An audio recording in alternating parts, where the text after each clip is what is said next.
fellow listeners, and welcome to another episode of Subscription Scaled. I'm your host, Nick Fredrick. With me today as a guest, we have Ajay Kori, who is the founder and chairman of UrbanStems. AJ, thanks for coming on today. Yeah, thanks for having me, Nick. Wonderful. Well, I'm excited to dive in here. You have a pretty interesting story. So why don't we start at the beginning here? Tell us a bit about yourself, your background, and how you came to start UrbanStems. Sure, yeah. So I'm a serial entrepreneur. I actually started my first company in high school. I was too afraid to talk to girls, so I learned to code and built my first website when I was a teenager. It was the dumbest stuff on earth. It was dancing cartoon characters. If you remember Dancing Hamster, we didn't actually create Dancing Hamster. We created every single knockoff of it. And I don't know why people liked those sites, but they loved them and they sent them around, and we ended up becoming one of the most visited entertainment sites in the world for people 12 to 20. And this was during the dot-com boom, so everything was very frothy. And I didn't know anything about venture capital, so I found other teenagers making great content. I put them on the website, shared revenue with them, and we continued to grow. We actually built a homepage and an email service, autodream.com was a place that a lot of teenagers started kind of their web journey. So we were pretty big. There were two publicly traded companies trying to buy me. One was offering more cash than stock. The other was offering a ton of stock. And to a teenager during the dot-com boom, stock only goes up. So, Yeah. I, I took Right. that latter offer during the crash. They went out of business within 6 months.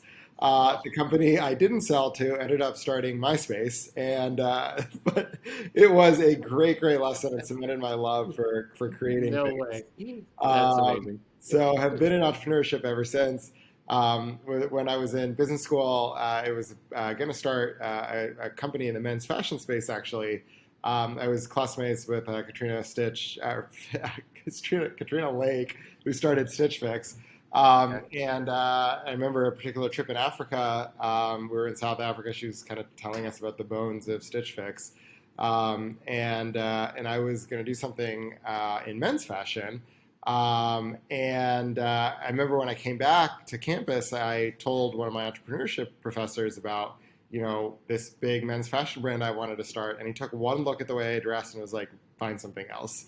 And he was absolutely right, because you are married to whatever you do, whatever Yeah, company sure. you start, you're going to be in that world, and you're going to be thinking about it day and night. And Right. he clearly he very aptly surmised that men's fashion was not one of my passions. Yeah. So instead, he said, go find someone who you can learn from, and a diaspora of people that you can then start companies with.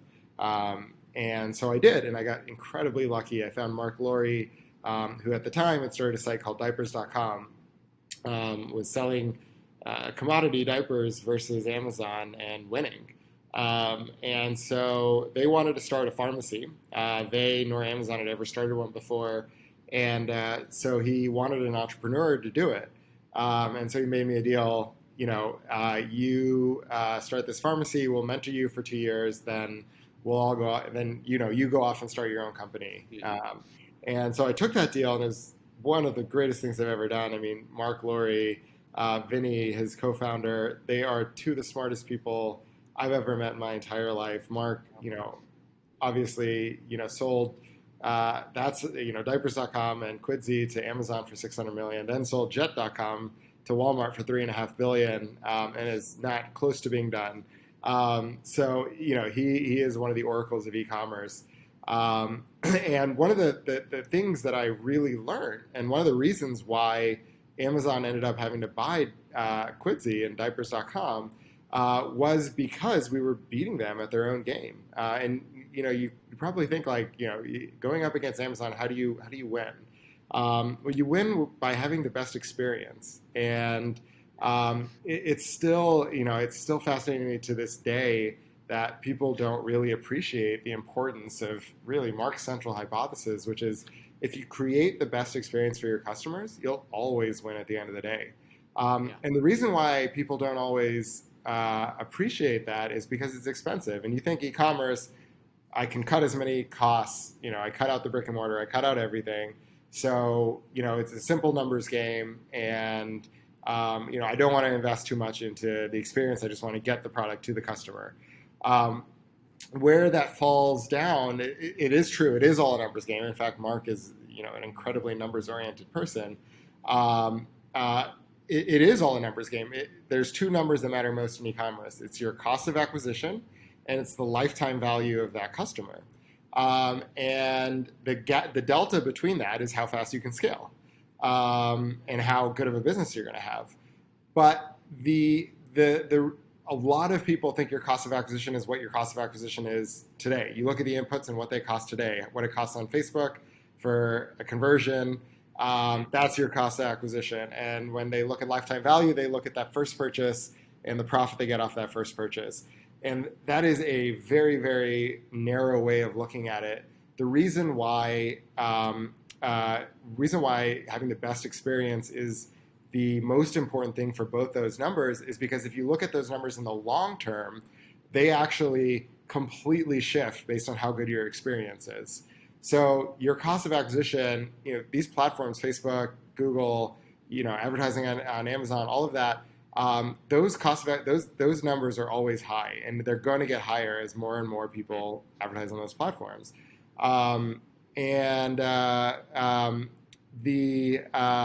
But if your customers do your marketing for you, when they tell their friends, when they brag about what a great experience they have, that's a $0 acquisition for you. It blends. Exactly. Yeah, exactly. It blends that $30 minimum you're paying on Facebook down to 10 or 15 over time.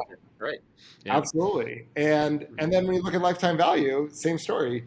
The customers that are passionate about your brand are going to use you more often. They're going to churn a lot less.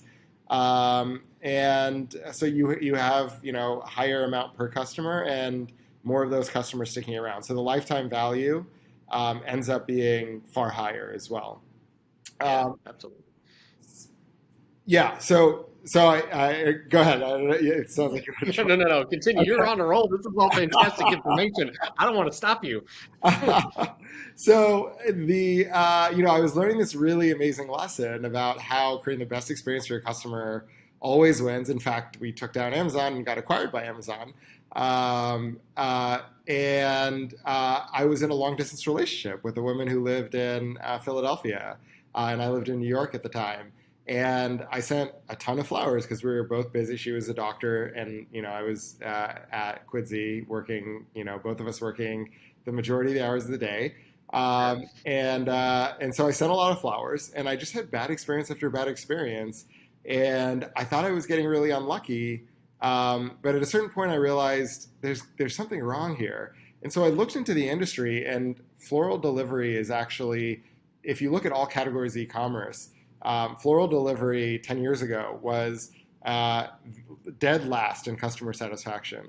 And there's a reason for that, and we can go into that later if you want. But essentially, you end up paying a higher price and getting a lower quality product when you order it online versus just walking into a store. It's the opposite of all other e-commerce. Right. And so I was learning this incredible lesson about how you create the best experience for your customers and how you win doing that, using these services that literally, gave you the worst experience.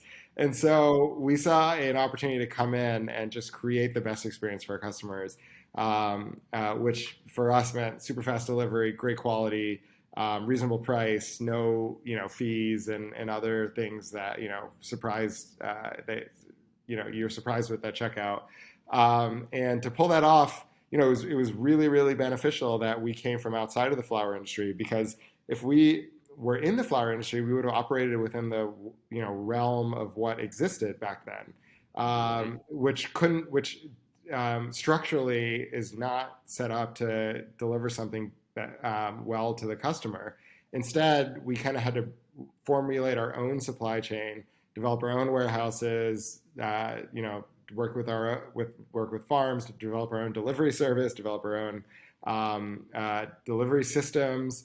All of that we built from scratch because we were outsiders. But it, at the end of the day, allows us to deliver the experience that UrbanStems provides today. Okay, a lot there. I'm trying to decide where to dive in here, but one of the questions that I want to ask you, you guys have gone back a little ways now, but obviously, flower delivery not a new business, been around for a long time. A lot of independent, florists, obviously all around the country, and Yeah. now there's quite a few services online that are doing, buy flowers online, subscription or otherwise. So you were talking about customer experience and how that brings back the customer and can actually reduce your acquisition costs by creating great experiences and then that word of mouth, which is more valuable than any advertising, right? Yep. Is that what you primarily rely on as your differentiator and how to, get people to trust that, hey, you're going to send something beautiful, you're going to do it on time. I'm not just kind of taking a chance here. Is that the primary method that you're relying on in order to acquire new customers?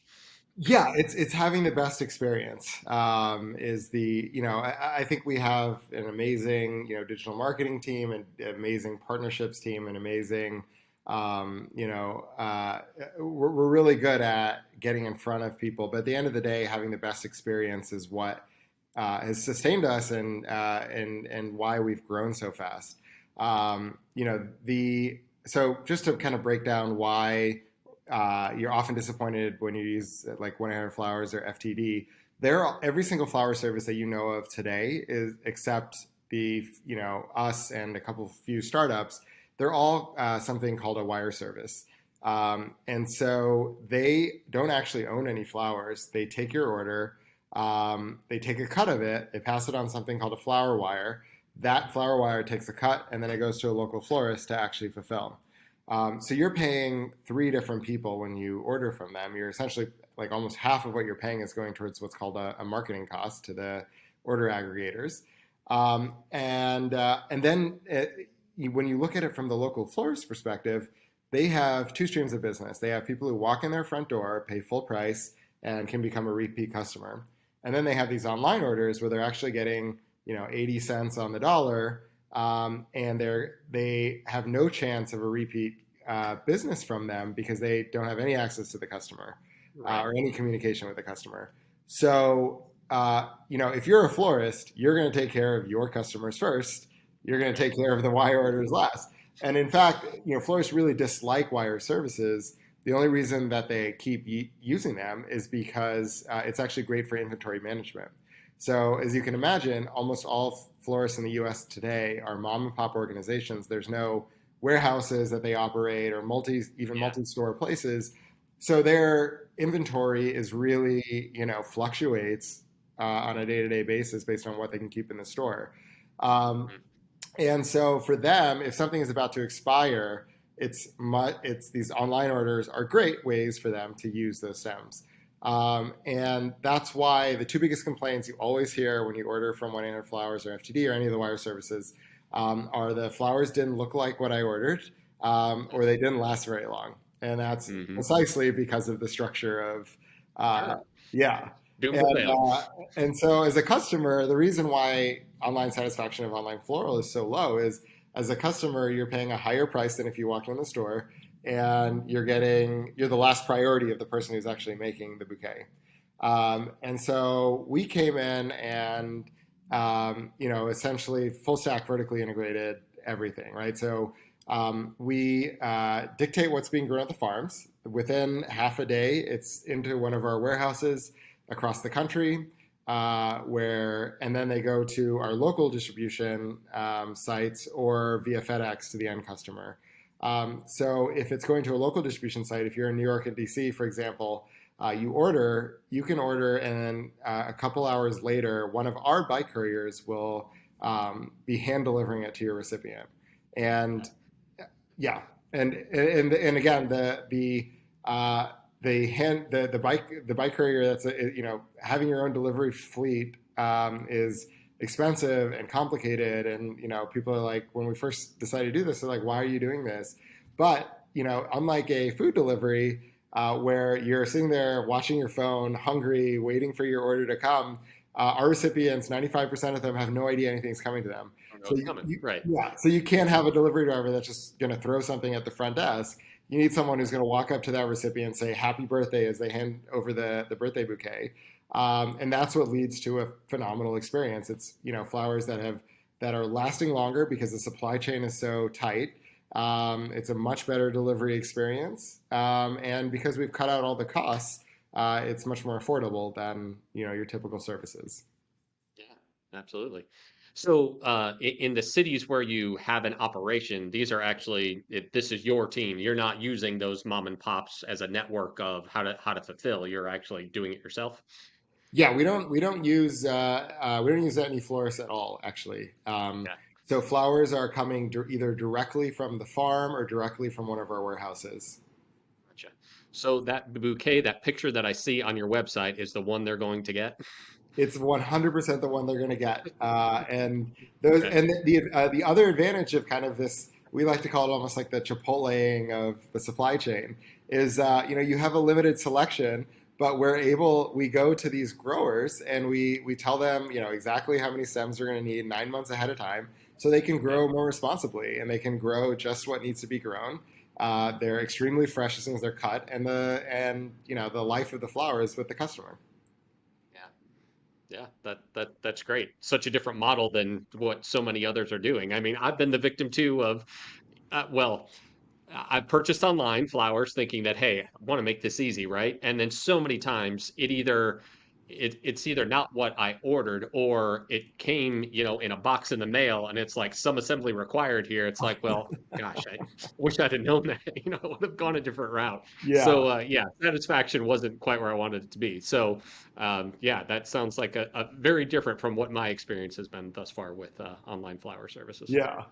Yeah, and we, and that's awesome that you send flowers. And I think, sending gifts. As I've kind of gotten older in my own life and just appreciated, different things. What I've kind of realized is that the wealth that matters is not in money; it's in our connections with other people. I mean, I think the pandemic made that very clear that Yeah, abundantly clear. the amount of people that were around and the amount of connections we have is directly related to our happiness. And why I'm so proud of Urban Stems is because it is a company. Flowers are the medium, but overall, I like to say we're a communications company. We allow you to express emotion and love and build those connections with others.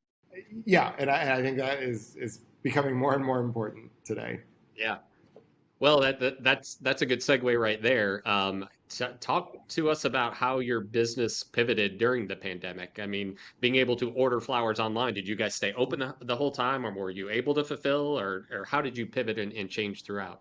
Yeah, fortunately, we didn't actually have to pivot that much. We made a bet long ago that, when we started the company, essentially, that local florists are amazing artists and they're great at doing events and weddings and things like that, but they're not the most efficient way to deliver single bouquets. And in fact, the number of florists has declined. The ones that thrive are the ones that do these big events and put a lot of artistry into them, and it's wonderful. Ones that really depend on doing bouquets, it's a tough survival when you have the overhead of a brick and mortar and everything else. So we took this bet a long time ago that there is a more efficient way to deliver a gift to someone, with direct supply chains and centralized warehouses that can get things out faster and more cost efficiently. So when the pandemic hit, it kind of just accelerated our hypothesis, or proving out our hypothesis as local florists, closed or had to shut their doors temporarily during the pandemic. That demand shifted to us, and so we grew very, very fast during the pandemic, and our operations were set up for that type of event happening. Gotcha. Makes sense. I've heard that story many times when talking to e-commerce subscription companies that were like, "Yeah, I hate to say it, but the pandemic was somehow good for us. Kind of accelerated things way down the path." So yeah, yeah, I can see how that would do that for your business as well. I guess let's talk a little bit about, on the business side of things. I you offer a subscription-based service to flowers, right? Send them on some sort of recurring basis. Was that an add-on feature that you guys did throughout, or was that offering from the beginning? And how do you balance between those one-time customer interactions versus your subscribers that are continuously engaged? Yeah, I mean, transparently, we always knew subscriptions were a great thing to do, but we never had the capacity to add them on in our first 5 years. It took a while for us to kind of build out the supply chain, really build out single ordering. Um, uh, a lot of times, especially men, tend to order bouquets, only once or twice a year, versus women tend to order a lot more frequently. At Um, the last minute, right? yeah, exactly. We really designed everything to be for one-time ordering, and I think over time, what we realized is that subscriptions are just obviously from a business perspective, they're better. It's recurring revenue. No one needs to be explained that. But they can also be much better for the customer as well because they don't have to keep track of Right. going back to the site every time Yeah. they need to send something. And so I think we underappreciated that second piece and how willing people would be to signing up for a subscription, as a gift. I think it almost is like we took a too cynical a view of how people want to gift, that they wouldn't want to be Really. locked into gifting to Yeah. someone, but turns out they do because people love Yeah. each other, and it's a Yeah. great thing, Yeah. and it makes it, from a business perspective, it allows us, when you have a customer that's going to be getting at least 3 deliveries, but likely even more because it's a subscription. You can invest even more into that customer. You can invest even more into the stems. You can invest even more into acquiring that customer. So the subscription business is just, it's better overall for so many reasons. Yeah. I mean, for that reason, do you see the majority of your subscribers being female, or is it a mix? It's still majority senders are female. Yeah, Yeah. it just women are more thoughtful than men. I've seen it 10 years up close, and no one can Yeah. change my mind on It's that. not a secret. It's the truth. Yeah. Yeah, absolutely. Um, are they, and I'm curious, are they ordering for like, a friend to just have them delivered? Is it a parent? Is it maybe for an office where they want to always have something, at the front desk? I mean, what types of reasons are you seeing that they're setting up a subscription or recurring based flower delivery? Yeah, so a lot of it is setting it up for. So we do have subscriptions for offices where they can, constantly get one, so they can put it on their front desk, like you said. That's a very new business arm, I guess, for us. But the consumer subscriptions are mostly for birthdays, for people who want to send to their partner, just on a monthly basis, for people who live together and just want to have they send a bouquet to their Right. partner, Mhm. but it's also for the house, right? So they Right. constantly have flowers in the house. So that's really the most prevalent reason why people get subscriptions. Yeah. Interesting. Well, talk to us a little bit about, okay, you were a coder, right? So very curious as you built this business about how you chose to build out the infrastructure, particularly on the website side and the technology. How did you evaluate those build versus buy decisions, or because of your background, were you like, yeah, I know how to build this, let's go build it all bespoke? So full disclaimer, I couldn't have built what Okay. UrbanStems early on had. My I can build gifs of things, people dancing around, but that's about it. So useless things essentially. We brought in some of the best development talent. In fact, they were co-founders, one of the best designers, and one of the best developers in the city. Joined us very early on, so we were lucky to have that. And back then, when we started the company, it was 2014, 2013, really, it was when we started developing things. On-demand platforms didn't exist, so we didn't really have a choice. But even if we did, I still probably would have gone the direction that we did. So you kind of to borrow a word from your title, you kind of want to in the early days build things that don't scale and eventually switch to things that do scale. And the reason to do things that don't scale is you can try a lot of different things. So on our website, we try, and our delivery backend and everything else, we tried a bunch of different stuff that had never been tried before. One of those things was taking a photo of your bouquet as it's being delivered. And the reason for that was because one of the biggest complaints in flower delivery, because of the wire service system, because 1-800-Flowers, who takes your order, isn't the person who's actually delivering it. You have no idea when that flower is actually delivered. Right. And that's one of the biggest complaints is like, I have no idea if it was delivered, what it looked like, any of that kind of stuff.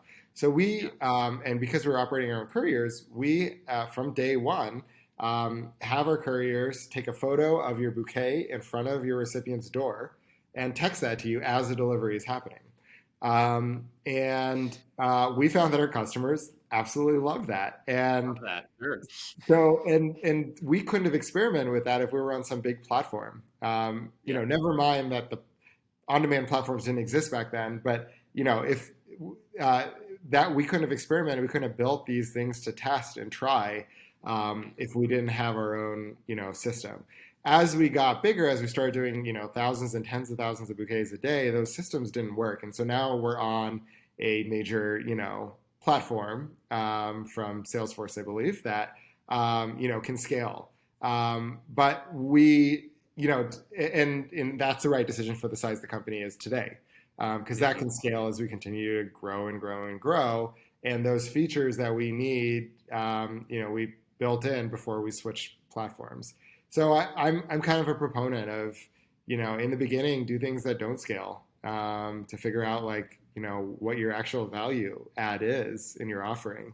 And then Yeah. once you kind of get to a steady state, then you migrate over to things that can scale. Well, that's interesting. I ask this question a lot because I'm always interested to hear, how different people make those decisions and what they think was right for their business or what do they wish they would have done differently. And a lot of the times you hear the opposite of that. You hear someone say, "Hey, we made a short-term decision because we just had to plug the hole. We just had to solve that problem. I wanted to solve it so I could move on to the next thing." And then we got, 1 year, 2 years down the road, and all of a sudden that couldn't scale and it became an absolute roadblock, to taking the next step as a business. So um, is there have there been any regrets there or anything that you were like, yeah, I mean, honestly, if I could go back, maybe I would have made that decision a little bit differently? Yeah, so I think we took the system too far. So that definitely does happen. Those guests you've had on are absolutely right. The ideal way to do it, and the way I think we would all do it if we could go back, is to switch to the systems before the problems happen. Right. And we ran into the same thing. Valentine's Day is a great Washington Post article about our Valentine's Day 5 years ago when everything broke. Our volume got so high that everything broke, and the cascading set of failures caused us to not deliver half, so tens of thousands of bouquets to people on Valentine's Day. And it was a very critical point in the company. Almost sunk it, but we recovered great, and that's when we really fixed our systems and switched things over. Okay. So I think the key is to not let it get to that point. But it's so hard because when you're a startup, you have everything is on fire, right? So unless Yeah. something is actually on fire, you're not going to address it. And so you just have to be proactive. And this is where an advantage that multi-time founders have is that you see those things before they break, and fix it. But to your point of the founders that said we did what we had to do that on day one, something that didn't scale. I mean, listen to their words. They had to do it, right? Like putting Mhm. themselves on a big, Right. platform or whatever that could scale, likely wasn't feasible at that point. So Yeah. it's not. You should definitely catch things before they break, but it's also not smart to commit yourself to a big platform that you can't afford early in when you barely know if you have product market fit. Yeah, well, I mean, there's the cost side of it, which is pretty obvious when you buy something bigger than what you need. But there's also the complexity, right? Of, oh my gosh, we went out and bought this Cadillac, and I can't even figure out how to do the basics right now. So we kind of got ourselves into a bit of a pickle here. So you're right. You just kind of got to weigh those things out. Um, I think that putting mental milestones, in place in some way that you can say, okay, I am making this decision now, right? Because I have to, but I am consciously going to come back and revisit this, a year from now or something like that. So you don't find yourself in that sort of situation going, oh crap, I should have looked at this a long time ago, right? Absolutely. Yeah. Yeah, we are at Rebar. We focus on billing and payment systems, and those are exactly the situations we frequently get brought into. A merchant comes to us and says, "Oh my gosh, the system that we put in place, it couldn't scale. We had a big day like Valentine's Day, and all of a sudden, we couldn't process orders or whatever." And Yeah. it's a fire drill at that point, right?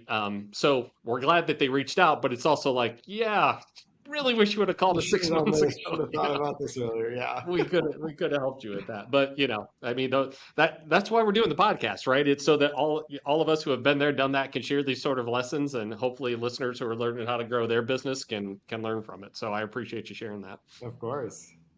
Yeah. So we were talking a little bit before we started the episode. You're a guy that's got a lot of irons in the fire, has a whole lot going on right now, actually working on another business at the same time. Can you tell us a little bit about that evolution of starting up Urban Stems, getting it to a point and making a decision to say, okay, I need to take a step back from this, or I want to, or isn't where my talents are best focused, and kind of what got you to that point and how you made that sort of transition? Yeah, yeah. So I believe it's Fred Wilson at Union Square that describes startups in three phases. There's the first phase where you're kind of bushwhacking through a forest trying to find a trail. And then eventually you find a trail and you're trying to take it to a main road. And eventually you get to that road or highway and you're just optimizing your car to go as fast as you possibly can down it. Love that analogy. That is so Yeah. true. I am a bushwhacker, and Okay. I know that I'm a bushwhacker. It took me a while to realize it. I had some great support, great mentors. The founder of Price, or one of the founders of Priceline, lives here in DC, and he's also a bushwhacker, a self-realized bushwhacker as well. And so he was really instrumental in me realizing I was as well. And so the way he describes it, and I completely agree, is if you're optimal at cutting through the forest, but suboptimal at making minor tweaks to make that car go faster, you're actively cheating on your company by volunteering to be the tweaker, the person who's optimizing, because you're holding back what the company could be. And so UrbanStems got pretty big to the point where we're somewhere between the trail and the highway. And really, what was making major shifts in the business, we're continuing to grow really fast. But what was making major shifts in the business were optimizing the supply chain.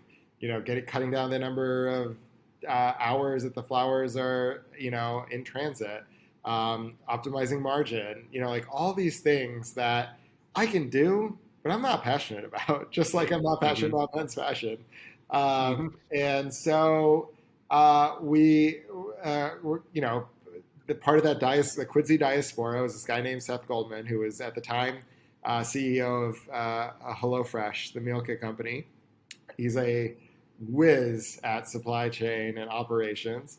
After that Valentine's Day disaster, it's kind of crazy. It's tying in all the things we've talked about. After the Valentine's Day disaster, I actually, went up to New York, somehow convinced him to come on as our COO, to help us kind of fix what was broken. And he said yes. And in his first few months, he was amazing at what he did. And at a certain point, it became very obvious to everyone that for the stage of the company that we're at, Seth is actually the perfect person to be there. So, Hmm.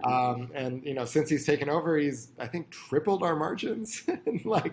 the Wow. customer experience is still just as great, and it is, it could not have worked out better. And Scott Case, who's one of the founders of Priceline, is absolutely right that like you're Mhm. cheating on your startup if you're not putting the right person Yeah. for the stage that you're at. And so Mhm. I went back to, I'm still chairman, obviously, of UrbanStems, but I'm out of the day to day, and that freed me up to go bushwhack again. And now I'm doing it with my dad, developing a pharmaceutical company that we think can eliminate opioids. So it's fun to kind of create from, you know, clear the forest. Yeah, yeah, absolutely. Um, was there any part of that of this has been my baby, like I've taken this, to a certain point and like it feels like you're ripping it away from me, or were you conscious of, all right, this is absolutely the right thing to do to take the business to the next level and therefore made it easier to hand off? Well, 100%. There are elements of the former, and anyone who doesn't feel that way clearly didn't spend a lot of time building that business. Right, true. Uh, Yeah. so yeah, it definitely felt that way. But I think just kind of again having the right mentors in place that have done that before made it a lot easier for me, and also give some great advice for logistically doing it. One of the things I think it's very tempting to do, especially if you're still involved in the business like I am as chairman, is to try to shadow make decisions and push the team in certain directions. And you can't do that for multiple reasons. The new team has to make their own mistakes so they can learn. And two, if you're making all decisions, if you're the one who's taking charge, then they aren't, and you've hired them to take charge, so you have to let them do that. And yeah, and I think uh, always there's an element of giving up your baby, but if you do it right, I think it subsides pretty quickly because you're doing what's best for that Right. baby. Yeah, Yeah. You can rest easy knowing that you made the right decision at that point. yeah. Yeah. Awesome. Well, AG, I feel like we could go on and on and on for a really long time, but I don't want to take up your entire day. So, tell us the website where listeners can go to check out your business, and if they have any more questions about some of the things that we've talked about today, how could they get in contact with you? Yeah, sure. So the flower company is called UrbanStems. It's just urbanstems.com. One of the pieces of the farm business we launched has a consumer piece called a lay lamp, which is a narrow band of green light that can actually get rid of your migraines and headaches, which is super cool. We did in conjunction with Harvard. And yeah, and I'm just AJAY at urbanstems.com. Awesome. Well, thanks so much for coming on today, for sharing all that you did, being transparent about your background and your business and kind of what's happened there. I think it's been fantastic information, and I believe that the listeners would have gotten a lot of value on it. So, can't say thanks enough. Of course. Thanks for having me, Nick.